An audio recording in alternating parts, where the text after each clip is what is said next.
Bueno, bienvenidos a esta mesa redonda. A ver si la tecnología... Ahora. Esto. Realmente lo que ponía en el programa decía Estado del Arte de la Investigación, las TICs, pero hablaba de la innovación disruptiva de la empresa a través de la adopción y el desarrollo de proyectos de innovación.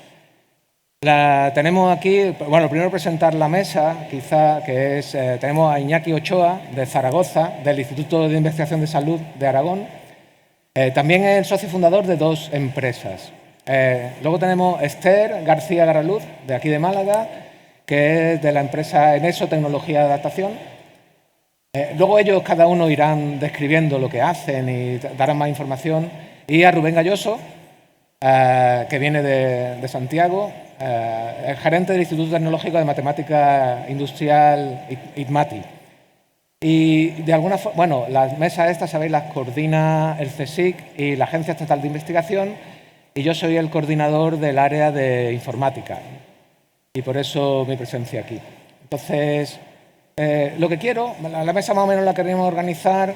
Una primera parte, yo voy a poner un poco el contexto, básicamente, y ya le voy a dar el protagonismo a ellos, donde cada uno va a contar su experiencia en cuanto a innovación, los pros, los contras, los motivos, y me gustaría que fuera abierta, ¿no? Con lo cual la participación también es importante. No solo lo que digan ellos, que seguro que tienen cosas muy interesantes que contar, sino también cualquier pregunta o cualquier experiencia que vosotros tengáis, ¿no? En cuanto a un poco de contexto, ¿no? Bueno, la financiación de la I+D+I, al final hay varias fuentes de motivación de por qué se innova. Las empresas, por supuesto, es hacer mejor negocio. Las universidades, bueno, pues la financiación y también la evaluación. La evaluación, gracias a Dios, ahora tenemos el sexenio de transferencia, que creo que es una medida positiva, donde por lo menos nos va a servir para aclararnos qué significa transferencia y nos van a poder evaluar por ello, que eso es bueno. El problema es que España, la financiación realmente, y esto incluso si habéis leído el Real Decreto que salió la semana pasada sobre agilización de los trámites, empieza diciendo, y a mí me encantó ese Real Decreto, porque lo que primero empieza diciendo es lo mal que estamos. Realmente solo el 1% del presupuesto del PIB de España se va a investigación, ¿no? Muy por debajo, y eso lo comienza diciendo un Real Decreto, ¿no? Que digo, bueno, este es el primer paso para cambiar, ¿no? A asumirlo de alguna forma. Y la cosa es que no vamos para arriba, ni siquiera en cuanto a inversión de I+D. Y fijaros, de la financiación solo se está ejecutando el 30% del presupuesto que hay para empresas. Eso quiere decir que hay un 70% del presupuesto que no se ejecuta. Hay muchas causas, una de ellas la que dicen que es que una política no de subvenciones, sino de créditos. Y eso yo creo que... O sea, que realmente hace falta muchos cambios. Creo que se van a... Pero, bueno, esta es la situación en donde estamos y donde veis... Bueno, lo del 2019, yo creo que después de la UNA, no sé lo que pasará. Podéis, esa columna es... Pero también hay luces. Luces en el sentido de que, a pesar de que la financiación también para proyectos de investigación, y esto lo sabemos muy bien en la agencia, ha ido disminuyendo y no va creciendo. Este año yo creo que hay un 5% más. España tiene uno de los mejores índices de impacto en cuanto a investigación. Eso también lo ha comentado la directora del CSIC cuando al comienzo, ¿no? O sea, realmente hacemos investigación y la hacemos bien. En informática, que al final esto es de las TIC, somos los quintos en Europa, con otros países que realmente tienen muchos más fondos. O sea, es una cosa bastante, yo creo, destacable. Ahora hablaremos de todo eso. Yo creo que el debate está... Vamos a poner el contexto, vamos a hablarlo y ahora me encanta, fenomenal. Hay dos informes que también me gustaría traer a colación, son interesantes. El primero es de Informatics Europe, un informe reciente. Cogieron y dijeron, bueno, las empresas en Europa, ¿en qué están financiando investigación? ¿Vale? Este informe es el que pone ahí. Y lo que querían entender, y cogieron 9 universidades de 4 países europeos, y realmente lo que, bueno, financian bastante. Y lo que le interesaba decir es, ¿qué le interesa a las empresas? Estos son datos del 2019 sobre proyectos que se realizaron en el 2017. Claro, esto es por cuanto a número de proyectos, no en cuanto a número, o sea, a dinero, ¿no? Computing Methodologies incluye IA, o sea, inteligencia artificial, incluye Machine Learning. Security and Privacy, eso también es otra de las cosas. O sea que estos son el número de proyectos donde hay. Mathematics, esta aparece al final. Y en cuanto a... Esto está sacado de este informe, que la verdad es que es interesante. En esto es donde se va el dinero principal. Los proyectos, curiosamente, eran una media de 38 meses. Había unos más grandes, otros más pequeños. Y eran unas cifras que dicen, bueno, existe financiación directamente de las empresas, ¿vale? Pero son empresas grandes también.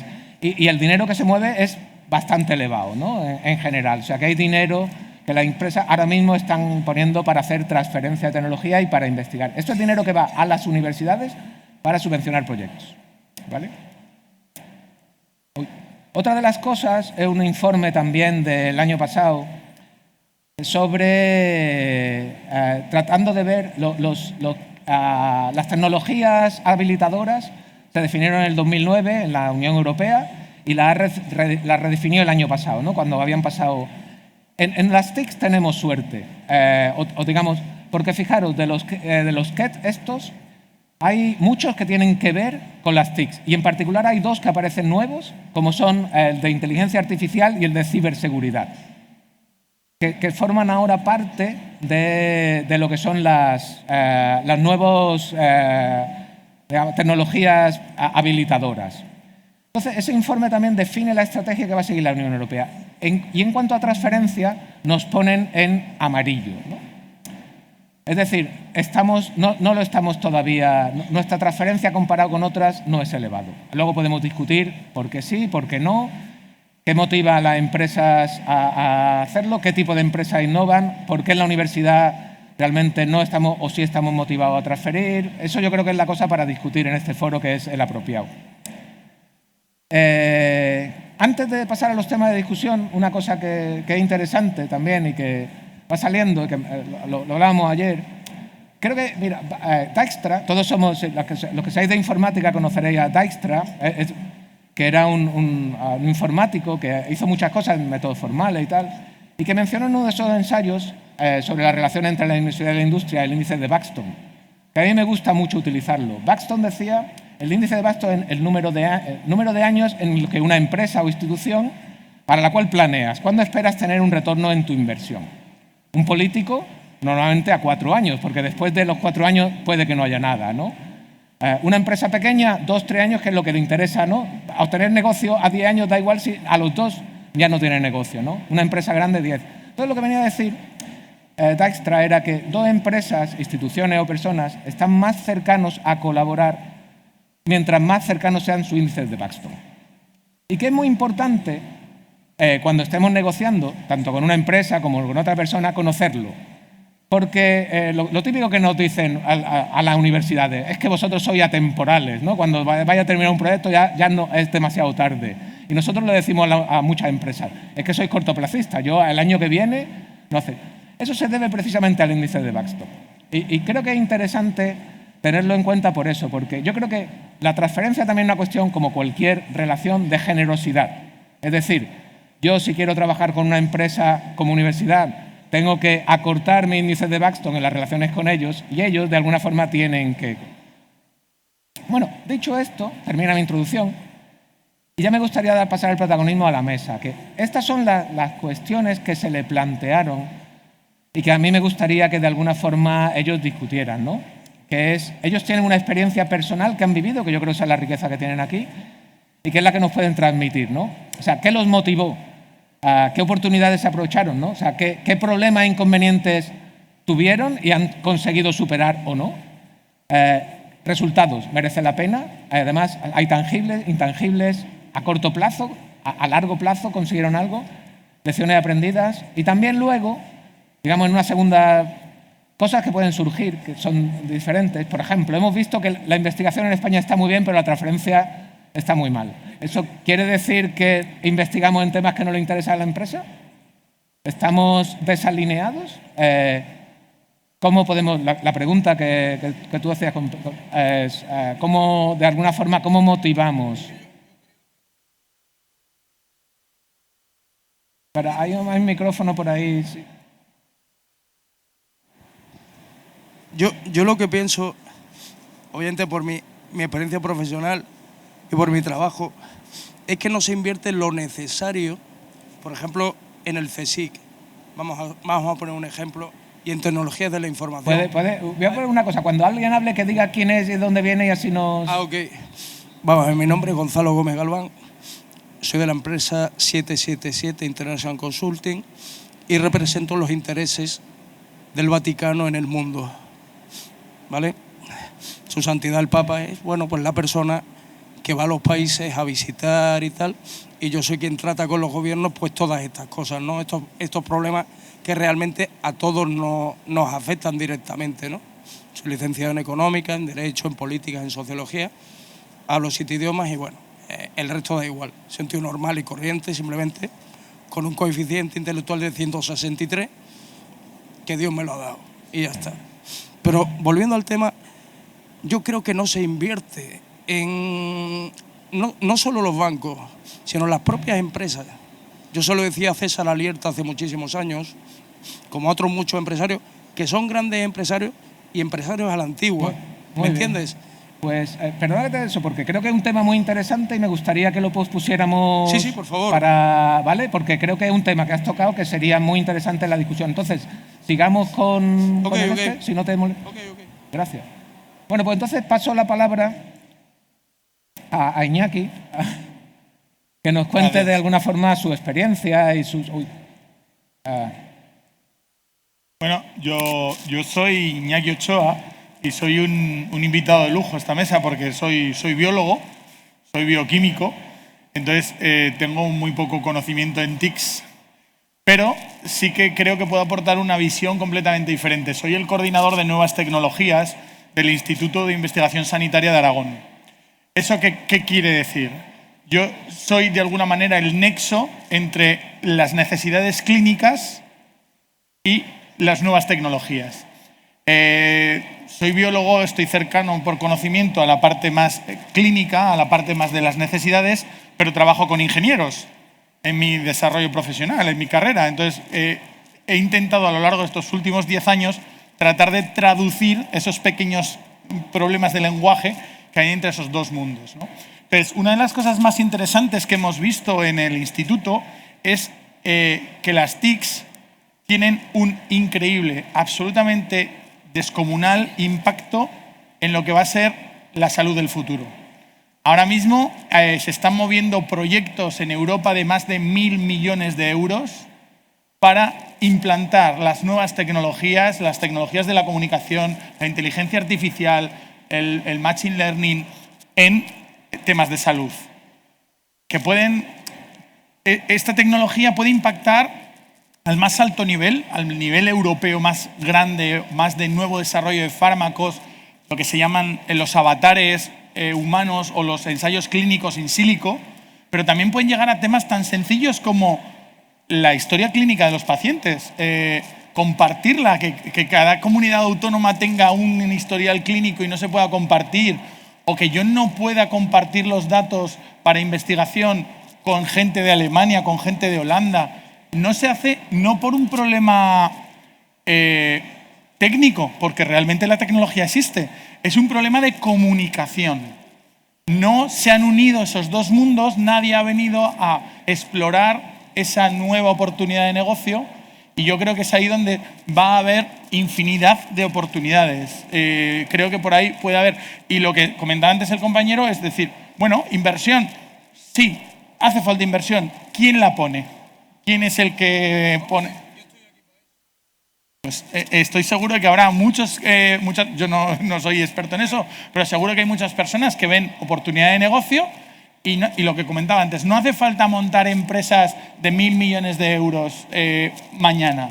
Pequeñas empresas con pequeños proyectos, con problemas concretos, que hay millones, pueden dar un impacto brutal. O sea, desde cómo proteger el anonimato de los pacientes. Yo sé muy poco de ingeniería, pero el blockchain es una cosa que puede revolucionar drásticamente esto. Por ejemplo, si una empresa farmacéutica utiliza tus datos clínicos, ¿por qué no puedes tener un retorno económico? Pero no hace falta que te metas en un ensayo clínico, simplemente poniendo a disposición de la comunidad tus datos a través de la tecnología blockchain, es posible que cuando la empresa demuestre que ha utilizado tus datos, tenga que pagarte. Eso cambiaría un poquito el paradigma. Ya no hago ensayos clínicos, sino que uso datos que están disponibles y revoluciono todo con una tecnología que existe hoy, que se usa para las criptomonedas, pero que perfectamente se podría usar para algo tan diferente como los ensayos clínicos virtuales. Contar un poco de tu experiencia. Sí, bueno, mi experiencia es, yo trabajo en la parte de desarrollo de nuevos dispositivos para reducir los costes del desarrollo de fármacos. Nosotros, para que os hagáis una idea de cómo está estructurada mi mente, nosotros lo que hacíamos es, en biología, llevamos 150 años trabajando con un sistema, que es el cultivo celular, y poníamos las células en una plaquita 2D. Entonces, un poco, ¿no?, la inquietud que te viene a la mente es decir, oye, en 150 años, en el siglo XXI, no somos capaces de hacer nada mejor que una placa bidimensional para simular una estructura, en mi caso, claramente tridimensional. Entonces, empezamos a contactar con gente de otros perfiles. Yo trabajo con matemáticos, trabajo con físicos, trabajo con ingenieros. Entonces, con todos ellos lo que fuimos es organizando, poniendo en el centro el problema y aportando cada uno sus puntos de vista. Yo les decía, yo tengo un problema. En el laboratorio no somos capaces de predecir lo que va a ocurrir en el humano, con lo cual pongo un fármaco, funciona muy bien, salgo en las noticias, en el periódico, el telediario dice, ya se ha descubierto el nuevo tratamiento contra el cáncer. Y luego ese tratamiento va a los pacientes y no funciona. Genera frustración, genera pérdidas económicas importantes. ¿Qué es lo que hemos visto? Pues que había un gap, que no funcionaba del todo porque no reproducíamos correctamente lo que hacíamos. Entonces dijimos, ¿por qué no? Porque no somos bidimensionales, porque no tenemos a nuestros compañeros alrededor. Las células estaban solitas, ¿no? Entonces, lo que hemos cogido, hemos hablado con gente de microtecnologías y ellos llevaban 40 años haciendo microtecnologías, fabricación microfluídica para temas de aeroespacial, para temas completamente diferentes. Y nos dimos cuenta de que su escala era mi escala. Entonces, empezamos a hablar, vimos sinergias, vimos posibilidades, empezamos a meter a matemáticos que simulasen ese comportamiento, que predijesen cómo iba a funcionar mejor todo el sistema, y gracias a eso lo que hemos desarrollado es unos dispositivos que predicen mejor el comportamiento de los fármacos en los pacientes. Y no solo eso, sino que creo que uno de los motivos por los que estoy aquí es porque además de eso hemos montado una empresa. Una empresa con el principal objetivo de lo que hemos hecho, transferirlo a la sociedad, democratizar la ciencia y sobre todo darle una salida profesional a nuestros estudiantes. Hemos invertido, creo que está en una media de 250.000 euros por estudiante de doctorado en España, y una vez que los tenemos formados se los regalamos gentilmente a Alemania. Entonces, en vez de regalárselos, lo que hemos propuesto es vamos a montar una empresa. ¿Por qué? Porque el sistema nacional nos obliga a ello. Toda la financiación, prácticamente el 70% de la financiación de I+D española está dedicada a empresa en forma de créditos. Pues vamos a montar una empresa que pida el crédito y que desarrolle la investigación en estrecha colaboración con la institución pública. Entonces, ahí es donde yo visualizo que es donde está la salida. Una fuerte conexión de nuevas empresas de base tecnológica conectadas con la universidad que se encarguen de transferir lo que en la universidad ya está obsoleto. Muy bien. Muchas gracias. Pues dejamos las preguntas vamos a presentarla. Esther, por favor. Hola, buenos días. Yo soy Esther García, soy ingeniera de telecomunicaciones y, bueno, soy también la directora de la empresa Eneso. Nosotros nos dedicamos a hacer productos basados en nuevas tecnologías para mejorar la calidad de vida de personas con discapacidad. La idea es que, bueno, crear nuevos productos que no existen en el mercado, porque nos dimos cuenta que había también un gap, ¿no? Una diferencia importante entre los productos del mercado generalista de las nuevas tecnologías y los productos que llegaban al mercado para personas con discapacidad. ejemplos hay muchos, pueden ser pues, ratones para manejar el ordenador, pero que no sea el ratón tradicional, sino que sea un ratón que esté adaptado a las necesidades de personas que no pueden manejar bien las manos, teclados, sistemas de comunicación para personas que tienen lenguaje pero no tienen comunicación oral, o que no tienen lenguaje pero tienen algo que comunicar.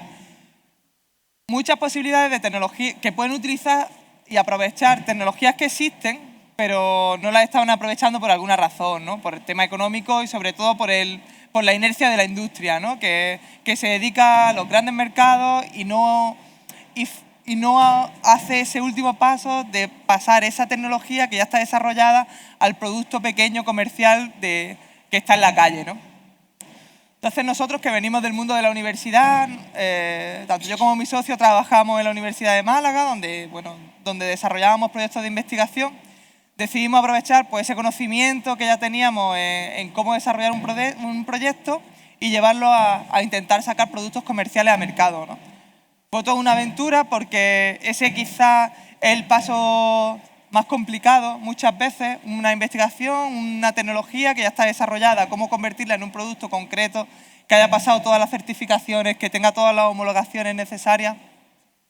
Y eso fue un aprendizaje brutal que todavía seguimos en él después de casi 10 años.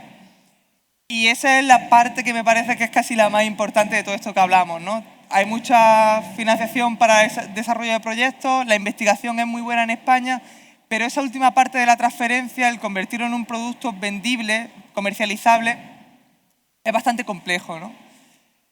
En ese sentido, nosotros como empresa necesitamos la investigación, ¿no? El mundo empresarial, el mundo comercial es muy complejo y hay empresas de todo tipo que hacen muchas cosas y nuestro factor, nuestra clave del éxito es la diferenciación y el poder aportar soluciones innovadoras que de verdad tengan una funcionalidad importante, ¿no? Para eso, sin lugar a dudas, hay que crear nuevos productos y esos productos tienen que estar basados en nuevas investigaciones y en innovación, ¿no? Somos una empresa pequeña, nuestro músculo es complejo, pero tenemos que poder hacer ese paso. Hemos tenido la oportunidad de participar en varios proyectos de investigación. De hecho, ahora mismo colaboramos con algún proyecto de investigación con la Universidad de Málaga. Pero ahora mismo los proyectos en los que estamos son proyectos de investigación puramente de investigación, ¿no? No tienen una prospección de convertirse en productos comerciales a corto plazo, ¿no? Yo estoy convencida de que la investigación, incluso la investigación más pura, es necesaria y muy importante para las empresas comerciales. Pero es cierto que por ejemplo, si tenemos financiación en forma de crédito, la investigación que hagamos tiene que tener a corto plazo un retorno comercial, porque si no, bueno, la empresa desaparecería, no tendríamos retorno de la inversión, ¿no? Y es cierto que incluso nosotros tuvimos la suerte de participar también en un proyecto europeo de los que estaban en el 7º programa marco en beneficio de las pequeñas empresas, en los que había varias grandes entidades de investigación. Una era el Instituto Fraunhofer, otro era el Instituto de Biomecánica de Valencia. Y el trabajo que hacían luego podía ser explotado por las pequeñas empresas que estábamos allí en ese proyecto de investigación. Ese paso, se hizo una investigación interesante, era un producto muy chulo en el que se investigó para que personas ciegas pudieran correr de forma autónoma en una pista de atletismo, con un cinturón que vibraba y le iba indicando el camino. El producto era muy chulo, estaba bastante avanzado cuando se terminó, pero la inversión que había que hacer de ese producto para poder convertirlo en un producto que pudiera salir al mercado era tan brutal que ni nosotros ni las otras pequeñas empresas pudimos hacer esa inversión para convertirlo en un producto comercial. Fue un producto que a nivel de investigación tuvo una inversión importante desde la Unión Europea que no se pudo llevar al mercado porque necesitaba otra inversión igual o mayor de, pues, a lo mejor de 1 millón de euros para poder convertirlo en un producto comercial, ¿no? Entonces eso una pequeña empresa nunca lo va a poder hacer, ¿no? A ciegas, además, sin poder convertirlo en un producto comercial en un corto plazo, ¿no? Gracias, Esther. Pasamos al último de nuestros panelistas, Rubén Galloso, de Santiago. Muchas gracias, Antonio. Lo primero, dar las gracias a Transfiere y a estos compañeros. La verdad, tanto contigo es un placer compartir mesa, tanto contigo como con Iñaki y con Esther.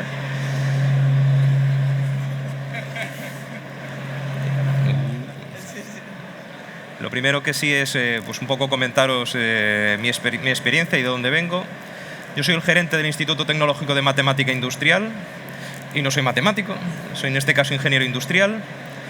Y contaros un poco primero lo que es IDMATI. IDMATI es un consorcio público de las 3 universidades gallegas, la Universidad de A Coruña, la Universidad de Santiago de Compostela y la Universidad de Vigo. Y tenemos entidad jurídica propia, que poner a 3 universidades de acuerdo para crear un nuevo ente, pues ya sabéis que es una cuestión compleja, pero el hecho de tener autonomía jurídica nos permite tener autonomía a la hora de ejecutar proyectos. Porque el por qué nació, en este caso IDMATI, es para poder trabajar con empresas, para poder ofrecer de una mejor forma todas esas capacidades en el ámbito de la matemática industrial y ofrecérselo a las empresas de una forma que sea más ágil y efectiva. En ese sentido, por ejemplo, podemos comentar que nosotros trabajamos de una forma de que los investigadores de las universidades siguen estando en las universidades, pero participan en el centro a través de la figura del investigador adscrito, que está reconocida en la Ley de la Ciencia. En este caso, nosotros tenemos convocatorias de adscripción todos los años y los investigadores tienen que pasar por un criterio tanto de excelencia científica como experiencia trabajando en proyectos con empresas. Y es una adscripción por un periodo temporal, no es una adscripción indefinida. En ese sentido, ahora mismo contamos con 40 investigadores adscritos. Además, a través del convenio que tenemos firmado con las 3 universidades para que precisamente se regule la figura del investigador adscrito, a través de ese vínculo, las universidades nos ceden hasta el 25% de la jornada de esos investigadores para que realicen proyectos de transferencia de tecnología en el centro. Y entonces nosotros, eso es el core tecnológico que nosotros les podemos llevar a una empresa. Nosotros llevamos el compromiso de 40 investigadores de primera línea a nivel internacional que se ponen a disposición para intentar ayudarles a resolver sus problemas. Aparte de estos investigadores, el centro es el encargado de ejecutar y en ese sentido tenemos personal propio que va a participar al 100% en la ejecución de esos proyectos y además tenemos nuestra unidad de gestión de transferencia que son profesionales que están acostumbrados por un lado a escuchar a las empresas, a conocer cuáles son sus problemas y también están acostumbrados a conocer cómo funcionan los investigadores y de alguna forma funcionan como traductores para intentar conseguir un mayor éxito a la hora de llevar a cabo esos proyectos. De hecho, nosotros, por ejemplo, ahora mismo, aparte de los investigadores adscritos, somos más de 30 personas ya contratadas en nómina en el centro. Decir que nosotros, la verdad, somos un centro joven todavía, nos pusimos en marcha en el 2013, pero ahora mismo pues, ya tenemos una actividad, creemos ya, bastante consolidada y ya hemos facturado más de 6 millones de euros en proyectos en el ámbito de la matemática industrial. Y decir también que más o menos en torno al 90% de eso es en proyectos ejecutados directamente con empresas. Pero claro, al final, ¿qué haces qué es matemática industrial? Que es un poco decir lo que hacemos. Por un lado, lo identificamos en 3 áreas. La primera es la simulación numérica. Es muy similar a lo que comentaba antes Iñaki. Por ejemplo, en vez de hacer ensayos, ¿para qué vas a estar haciendo ensayos reales si lo puedes hacer ensayos virtuales? Con todo lo que te ahorras a nivel de costes y a nivel de material. Nuestra segunda gran área es la estadística y el Big Data, todo lo relacionado con los datos, porque al final los datos son datos, pero hasta que no se procesan no es información útil, y con esa información útil es con lo que tú puedes ayudar a una toma de decisiones eficaz. Por ejemplo, también muy parecido a lo que decía Iñaki, que siempre dice que es diferente, pero yo se lo decía el otro día, estamos mucho más relacionados de lo que parece. Ahora mismo lo que están más interesados es en el tema del mantenimiento predictivo, ya no hacer mantenimiento preventivo, sino que tú hagas el mantenimiento en el momento en que va a ser necesario. Y por último, nuestra última gran área, que al final combina un poco áreas científicas de las dos, es la optimización. Todo lo relacionado con optimización de stocks, optimización de clientes, optimización de productos. Al final es intentar tomar las decisiones óptimas que mejoren todo el uso tanto de los recursos que necesitas, tanto a nivel de materias primas como a nivel financiero, que es una de las partes que muchas veces se olvida en la ecuación. No solo tienes que dar una solución tecnológica, sino tienes que dar una solución que tenga un modelo de negocio sostenible detrás. Y bueno, digamos que eso es un poco el ámbito de actuación de IDMATI. Y lo que sí ahora ya, hablando un poco más de lo que es la mesa, dice, claro, es que transferencia... claro, es una palabra, pero que da para un mundo, tiene muchísimos matices. En ese sentido, un poco siguiendo con lo que comentaba Iñaki, a nivel industria, digamos que ahora donde hay más interés es en el desarrollo de los gemelos virtuales. Un gemelo virtual de toda una fábrica, que tú puedas tener un modelo virtual de una fábrica entera en la que tú puedas simular pues, todo lo que puedas hacer para bien predecir las decisiones que vas a tomar, cómo reaccionar en función de cómo evolucione el mercado, siempre de la forma más rápida y eficiente. Pero claro, es que un gemelo virtual no deja de ser para una fábrica lo que es el avatar a nivel de medicina. De hecho, yo se lo comentaba el otro día en la preparación de la mesa. Nosotros tenemos proyectos que están muy relacionados con el ámbito médico, porque al final, si tú estás trabajando en predicciones en fábrica para el mantenimiento, los cálculos de fiabilidad no deja de ser lo mismo que cuando tú estás intentando salvar a una persona, el mejor tratamiento posible. O sea, en ese sentido, hay grandes similitudes. La cuestión es que nos parece que son campos muy lejanos. Lo que pasa es que necesitamos interface, zonas donde podamos colaborar y cooperar. Que eso es muy parecido a lo que os contaba antes, entre la empresa y la universidad. Hay que crear zonas, muchas veces yo lo digo, no depende tanto de las zonas, sino que necesitamos personas que hablen el lenguaje de los dos mundos y que creen espacios de confianza. Porque cuando hablamos de transferencia, lo que hay que generar sobre todo es una zona donde haya un ámbito de confianza a la hora de colaborar. Y esto también tiene relación con lo que decía Antonio al principio. Dice, ¿por qué no se genera más I más D? Yo en ese sentido hago un poco de autocrítica. Muchas veces no es un problema ya de dinero. De hecho, si tú hablas con la gente de los grandes fondos de inversión, que son los que manejan el dinero, ellos se quejan de que hay una falta de proyectos. Claro, y en este sentido, yo por ejemplo, estamos en España y como él decía los datos, tenemos muy buenos científicos y cada vez estamos más altos en los rankings. Tenemos empresas líderes en todos los sectores, pero estamos muy bajos a nivel de porcentaje. ¿Por qué? Porque los que estamos y hacemos ya estamos de alguna forma en ese camino, pero tenemos que traer a más gente que se una al club. Y si me perdonas un poco el símil, yo ayer se lo decía a Antonio bromeando, es casi un poco como si fuese una religión. Tenemos que convencer al empresario. Tenemos que ser conscientes de que el tejido empresarial que tenemos en España es, por un lado, grandes empresas, pero la mayor parte son pymes. Y las pymes en su día a día no tienen tiempo. Lo que hay que ir es con mucho trabajo previo, porque además es una labor en conjunto de todos los entes que estamos, tanto administraciones como universidades, de ir creando ecosistemas de confianza para convencer a las empresas de la necesidad de innovar. Y no van a innovar muchas veces porque les digamos que todo es muy bonito, sino que van a innovar porque tienen una necesidad. Pero cuando tú vas, necesitas transmitir esa confianza para que ellos te cuenten sus problemas. Porque muchas veces tú cuando vas a una empresa y le vas a contar todo lo que puedes hacer por ellos, a veces hasta les hacemos que les entre un complejo. O sea, tenemos que no ofrecerles toda la tecnología y todo lo que podemos hacer por ellos, sino que tenemos que decir, tú eres muy bueno, estás llevando tu negocio en el día a día, estás generando puestos de trabajo, ¿en qué podemos ayudarte? Y eso es una labor que es muy complicada, pero es una labor un poco de todos. Y a partir de ahí, a partir de que vemos cuáles son sus necesidades, intentar ofrecerles nuestras soluciones y ya les hablaremos de tecnología.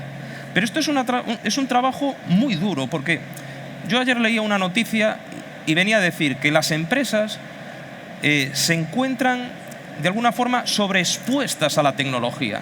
Porque tú, por ejemplo, vas a una pyme y ahora estamos hablando de blockchain, de gemelos digitales, como os comentaba antes, la transformación digital. Ahora hay la Unión Europea está muy vinculada en el asunto de los Digital Innovation Hubs. Todo eso, tú vas a una empresa y se ve sobrepasada. Y claro, aunque quiera, muchas veces no puede. Tienes que ir empezando poco a poco. Pero todas estas cuestiones, al final, es de ir colaborando, es de gente, de colaboraciones. Hay que empezar por un pequeño paso para que después vengan los siguientes. Y claro, hay que ser muy consciente de que nosotros podemos ayudar, pero es cuando la persona va por primera vez a un médico. Doctor, me duele aquí. Pero hasta que le cuenta todos los síntomas que tiene a ese doctor, tiene que generarse ese clima de confianza. Y entonces es un proceso que involucra muchísimas cuestiones, no solo a nivel tecnológico, sino a nivel financiero y a nivel de coordinación. Y entonces lo que os decía es un problema muy complejo.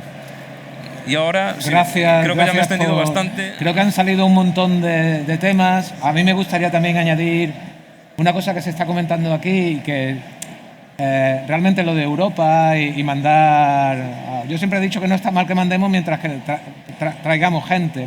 Y aparte, otra de las cosas también que al respecto de lo que decían es, nosotros quizás los fondos europeos están para resolver problemas a muchas empresas europeas, grandes empresas europeas, Volvo, tal. ¿Qué pasa de las empresas españolas? La pequeña empresa española, una empresa de Almería que quiere desarrollar tomates en pleno desierto, ¿no? Quizá nuestra empresa, que no es tan grande como la otra, requiera otro tipo de transferencia, para el cual la financiación puede ser o no importante, pero yo sí que estoy muy de acuerdo con la mesa. Entonces, creo que han salido un montón de temas. Me gustaría ahora, un segundo, me gustaría ahora abrir a la mesa. Yo creo que cualquiera puede hacer una pregunta o un comentario o lo que sea. Me gustaría que al hacerlo pues se dijera brevemente quién es, muy brevemente, ¿no? Yo soy tal, me llamo tal, soy de la empresa tal o de la universidad tal, y que hiciera una pregunta a un panelista, ¿vale?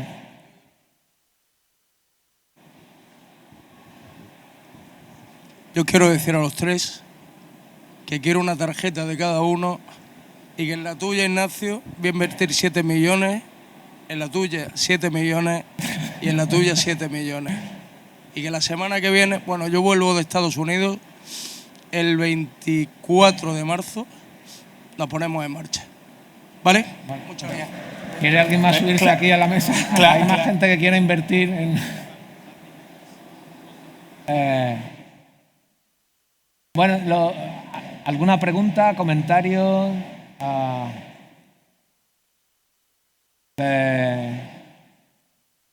No sé, me gustaría, ya que tenéis dinero, realmente alguna de las cosas, uno de los temas es la financiación. ¿Es el dinero realmente tan importante? Porque muchas veces tener un producto bueno no quiere decir venderlo, ¿no? O sea... Yo creo que hay dos temas. En nuestro caso, España tiene muchísimas ideas. Desde mi punto de vista no hay problema de ideas, no hay problema de dinero. La bolsa está que cada día se cae 2 veces. La gente que tiene dinero no sabe dónde meterlo, busca buenas ideas. Lo que nos falta son, desde mi punto de vista, equipos. Equipos formados para ser empresas. El caso de Esther es una rara avis. No hay, el investigador clásico español no tiene ese conocimiento o ganas de entrar en el barro que supone montar una empresa. El empezar a hacer balances, el pagar los IVAs, eso es un problemón. Y el problema viene en que si tú no lo sabes hacer, ¿cómo atraemos a los que saben hacerlo? Yo puedo ser muy bueno tecnológicamente, pero muy malo gestionando una empresa. El 90% de las startups y spin-offs que se generan caen no por problemas tecnológicos, sino por problemas de empresa. Tenemos que atraer, que comunicar de nuevo, fomentar la comunicación entre dos mundos, que son el de la generación de empresas y el de los desarrollos tecnológicos. Si tú tienes una buena idea y un buen equipo, vamos, 7 millones mañana. O sea, es que hay un montón de financiación por ahí. Y luego tenemos que ser valientes. El ministerio, aquí estamos debajo del logo del Gobierno de España, a veces nos pone unas reglas de juego. Alexa. Y nosotros nos dedicamos y continuamos siguiendo. Yo quiero subvención pública, yo quiero subvención pública. Las reglas del juego no son esas. Adaptémonos a las reglas del juego que nos han marcado.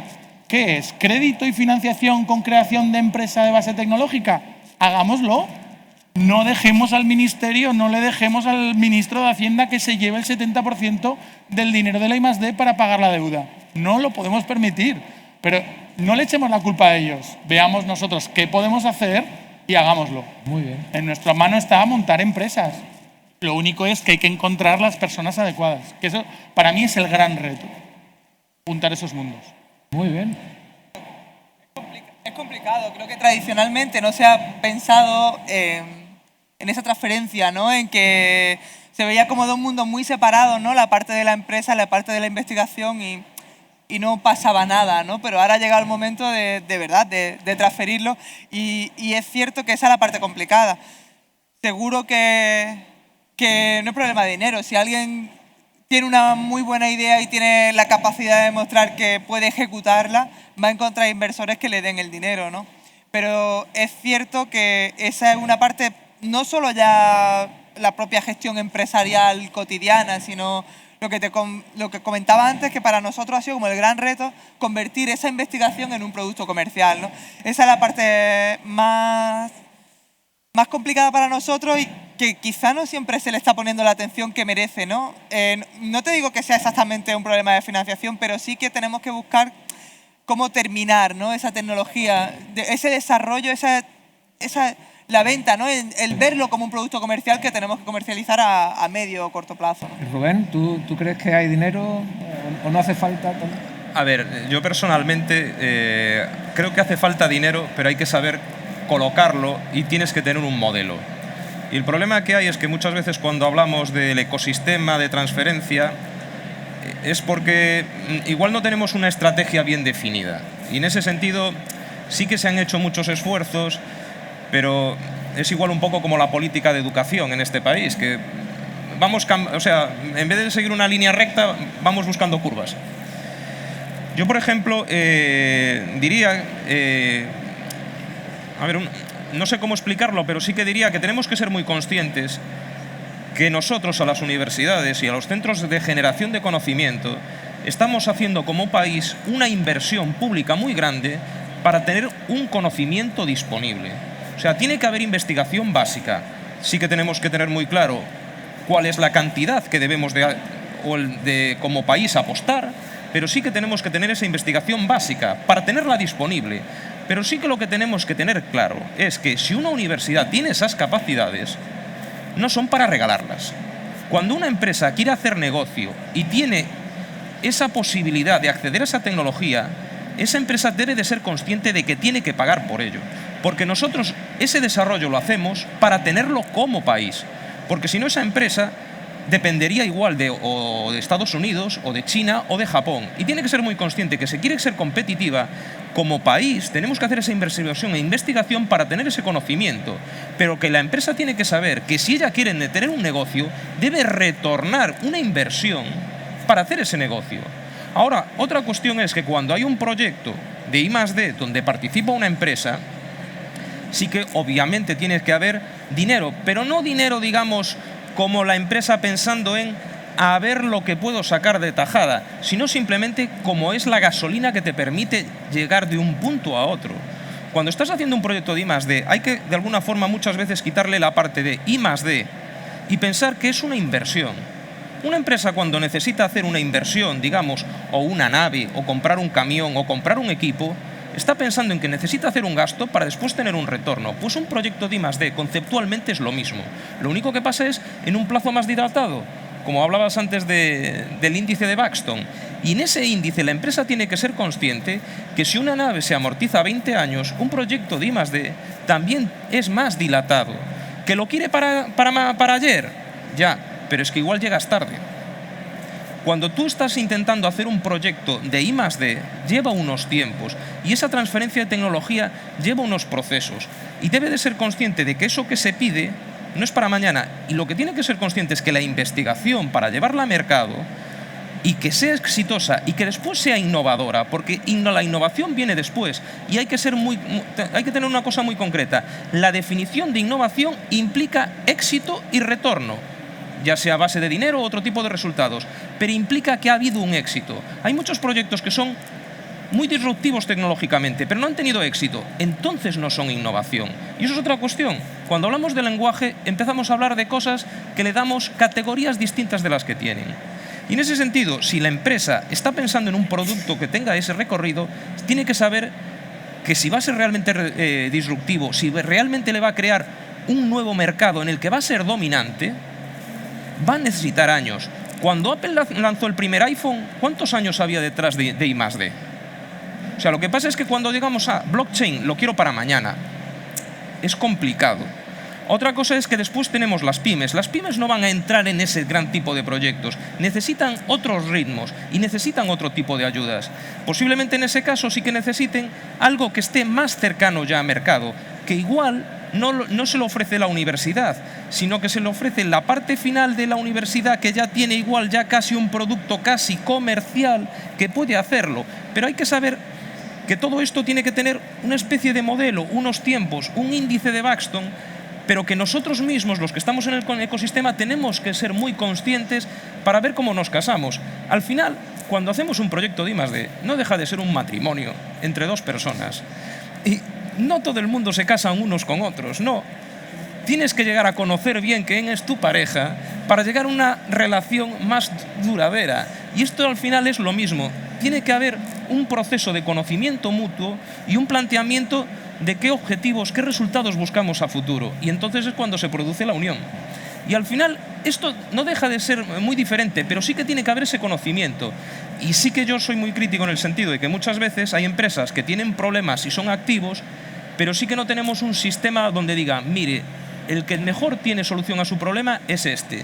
Y sí que muchas veces tiene que ir preguntando en muchas ventanillas para intentar encontrar a quién le da la mejor solución. Y sí que yo soy muy crítico en el sentido de que debemos de crear interface para identificar y hacer bien los puntos de unión. Y en el momento en que se conozcan los problemas es cuando se debería de pedir dinero. El problema es que estamos muchas veces inyectando dinero y no sabemos a dónde. Y yo no creo que sea un problema de dinero, sino colocar bien y tener una estrategia y una organización a nivel estatal que permita que sea más efectivo esa inversión a futuro como país. Sabias palabras. ¿Alguna pregunta más o comentario? Porque, bueno, tenemos que ir terminando. Yo creo que han quedado temas. Yo tenía varias preguntas. Las pueden, como por ejemplo, ¿qué motiva a un investigador? Yo creo que somos a hacer esta transferencia, porque ahora mismo yo con mis publicaciones tengo bastante. Tengo mis sesenios, tengo mi no sé qué, mi proyecto internacional. ¿Para qué me voy a meter en ese berenjenal, no? O sea, necesitamos cambiar la motivación. Otra de las preguntas también que estamos es, ¿debemos los informáticos o los de montar estas empresas? Porque el 90 y tantos % fallan. ¿Qué quiere decir eso? Que hay gente que a lo mejor no está preparada porque no tienen, no saben de economía, no saben de lo que es un balance, ¿no? Entonces, bueno, tenemos una pregunta. Hola, buenos días. Gracias a todos por estar ahí, muy interesante. Yo soy Javier Doval de ATIGA, la Alianza de los Centros Tecnológicos Gallegos, y me parece muy interesante estas reflexiones. Sobre eso que comentas de los equipos, que lo habéis citado varios, yo os hago esa reflexión. ¿Por qué tenemos el chip en la cabeza de que es el investigador el que tiene que saber de ingeniería, de biología y también de economía? Yo soy economista, me he pasado un tiempo estudiando una serie de temáticas y lo que digo es, a veces tenemos la idea de que tenemos que saber hacer de todo, tenemos que ser el hombre renacentista, y eso en el siglo XXI es muy complicado por la gran especialización, por el gran avance que existe. Yo apuesto porque en los centros de conocimiento haya más hibridación de conocimientos, tiene que haber más economía. ¿Quién sabe, cuánta gente sabe explicar de vuestros centros qué es el impacto y qué es una cuenta de resultados de una empresa? ¿Cuántos? ¿Y cuántos saben hacer preguntas? ¿Y cuántos saben vender? Ninguno. Entonces, ¿cómo está de difícil el hecho de que desde ese ámbito, que me parece muy interesante, pero que surjan tantas EBTs de éxito?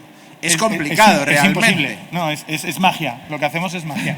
Os traslado esa pregunta porque creo que ahí está uno de los grandes retos. Y yo sí creo que el dinero influye, porque si vemos los países punteros a nivel mundial, Corea del Sur, Japón, no sé, Estados Unidos, los nórdicos, realmente, además de hacer esto que estoy diciendo, de pensar en equipos y que tienen más gente de otros perfiles en los centros de conocimiento, también están inyectando mucho dinero para que el funnel, desde la investigación básica hasta el final, hasta la estimulación de la I pequeña, funcione. Por lo cual yo creo que hay muchas cosas que hacer, pero si pensamos en nosotros, los centros de conocimiento, lo primero es, ¿por qué pensamos en tener el hombre renacentista? No, yo desde mi experiencia es lo que te decía antes, necesitamos esa gente, la necesitamos a nuestro lado. Másters, MBAs, escuelas de económicas, de ADE, tienen que estar más cerca. Pero es una cosa tan sencilla. En nuestro caso, hay un parking de distancia entre la escuela de ingeniería y la escuela de económicas. Y yo cuando estaba allá les decía a los chavales, aunque solo sea pasar a la cafetería de allá, a ver si conocéis a alguien y fomentáis una relación. Y en esas relaciones, cuando realmente puede surgir algo interesante. Una propuesta que hicimos en la universidad, que creo que están trabajando en ello. Es una tontería, pero no es ninguna tontería. Es los chicos que hagan ingeniería, biología, matemáticas, ¿por qué no hablan con los que hacen economía y hacen un trabajo fin de carrera conjunto? El mejor, 20.000 euros, empresa montada. Y si funciona, 10% de la universidad. El retorno económico vuelve a la institución y has generado empleo. Ese es el tipo de entorno, de ecosistema que necesitamos. ¿Qué ocurre? Que seguimos pensando que los ingenieros son ingenieros, que los matemáticos son matemáticos, que los biólogos son biólogos, y no nos damos cuenta que en el centro tienen que estar los problemas. Y las soluciones vienen desde todos los puntos de vista. Yo a mis alumnos de medicina les digo, lo primero que tenéis que hacer al acabar la carrera es buscaros un amigo abogado. Y dicen, no, hombre, no, que para solucionar el cáncer, un abogado, seguro. Luego un economista, un filósofo, uno de ética, porque es lo que vais a necesitar para abordar los problemas. Y el dinero en esos países lo ponen porque han tenido casos de éxito.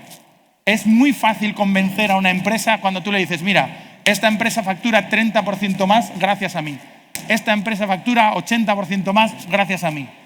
Esos países lo han visto, lo han tenido y dicen, es win-win, gano seguro. ¿Por qué? Porque tengo el entorno formado, tengo la gente preparada para hacerlo. Pero si yo aquí ahora no te digo oferta de trabajo, pongo a esta persona y me viene alguien que no está cualificado, es donde fallamos.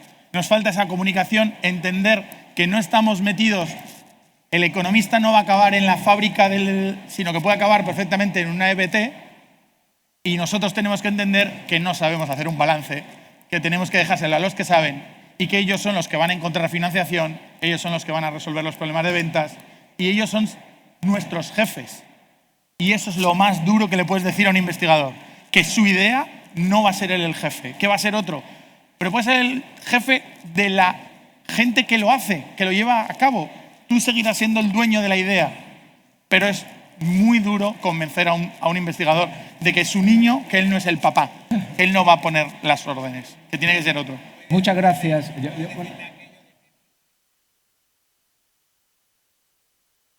O el 100% de nada. Sí. Pues Bueno, muchos te dirán que el 100% de nada, lamentablemente. ya nos están mirando mal. Yo creo que podríamos seguir aquí mucho rato. Son cosas muy interesantes. Además, tenemos la suerte, y me gustaría agradecerle públicamente, de tener gente que es muy ocupada, que tiene muchas cosas que hacer y que muy amablemente se han prestado a participar y a compartir con nosotros su experiencia. Entonces, agradecerle mucho su participación y a ustedes por estar aquí con un buen día que hace hoy, venirse aquí a esta... Entonces, muchas gracias por todo. Muy bien.